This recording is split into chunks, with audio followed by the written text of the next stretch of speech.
Doctor Yunus সাহেব আপনি আবার কিভাবে এরকমভাবে ইসলামের প্রতি কথা বলবেন? আপনি নিজেই তো ইসলামের বিরুদ্ধে কথা বলতেছেন। কেননা আপনি এরকমভাবে নতুন নিয়ম চালু করেছেন, নতুন আইন চালু করেছেন। বর্তমানে দেখেন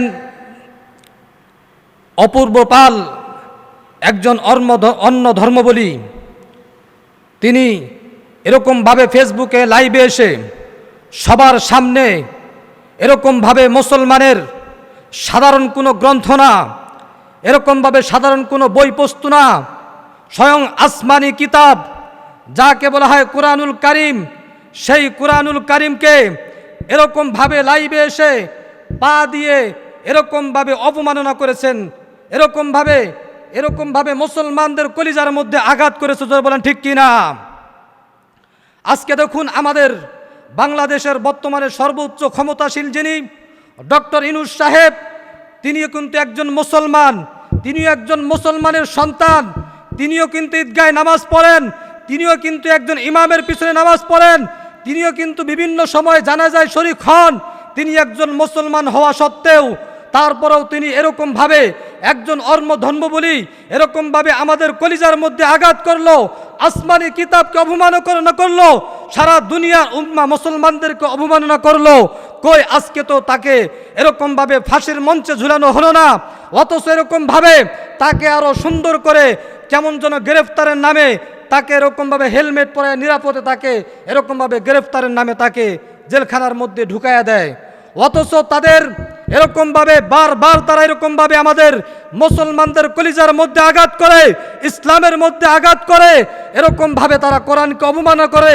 যদি আজকে ডক্টর ইউনূস সাহেব এরকমভাবে আমাদের ক্ষমতার মধ্যে যারা সমস্ত আলেমগণ রয়েছেন, ধর্ম উপদেষ্টা সহ যে সকল আলেমগণ রয়েছে, তারা সকলে মিলে যদি সিদ্ধান্ত নিয়ে এরকমভাবে ওই অপূর্ব পাল মতো যারা কোরআনের অবমাননা করেছে তাদেরকে যদি সবার সামনে ওপেনিংভাবে এরকমভাবে ফাঁসিতে ঝুলানো হতো, তাহলে সামনে ভবিষ্যতে আর কোনো দিন এরকমভাবে কোনো নাস্তিক, কোনো বেদিন, কোনো বেঈমান এরকমভাবে মুসলমানদের ইমানের উপর আঘাত করতে পারতো না। জোরে বলেন ঠিক কিনা? আজকে আমরা আমাদের ইমানের দুর্বলতার কারণে আজকে আমরা আমাদের দেশ মুসলমানের দেশ, ৯৫% মুসলমানের দেশের মধ্যে আমরা মুসলমান থাকা সত্ত্বেও তারপরও আমরা আজকে এরকমভাবে আমাদের সামনে এরকমভাবে ওপেনিং এরকমভাবে আমাদের ইমানের প্রতি বারবার আঘাত করতেছে। কই তাদের কোনো বিচার নাই। অথচ যদি আমরা আজকে মন্দিরের মধ্যে একটু আঘাত করতাম, তাদের ইসলাম তাদের ধর্ম নিয়ে যদি একটু কথা বলতাম, তাহলে আমাদের মধ্য থেকে এরকমভাবে যারা ধর্ম নিয়ে যারা কথা বলে তারাই এক সময় তাদের কাছে ক্ষমা চাইতো সকলের পক্ষ থেকে। জোরে বলেন ঠিক কিনা? আসুন আমরা সকলেই মিলে প্রতিবাদ করি। এরকমভাবে যারা কোরআনকে অবমাননা করবে, যারা কোরআনের বিরুদ্ধে কথা বলবে, কোনো নাস্তিক এই বাংলার জমিনে ঠাঁই পাবে না। জোরে বলেন ঠিক কিনা? এরকমভাবে তাদেরকে আমরা এরকমভাবে সরকারের কাছে আবারও জোরদার দাবি জানাচ্ছি, তাদেরকে যেন তাদের কঠিন বিচার হয়। শুধু বিচার না, তাদেরকে যেন ওপেন সবার সামনে ফাঁসিতে ঝুলানো হয়। জোরে বলেন ঠিক কিনা? আমরা বিচারের অপেক্ষায় রয়েছি।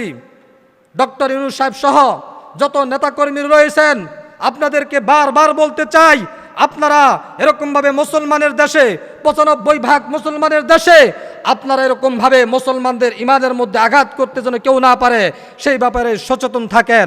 না হয়তো আপনারা এরকমভাবে দায়িত্ব পেয়েছেন, আপনারাও কিন্তু এরকমভাবে ঠিক থাকতে পারবেন না।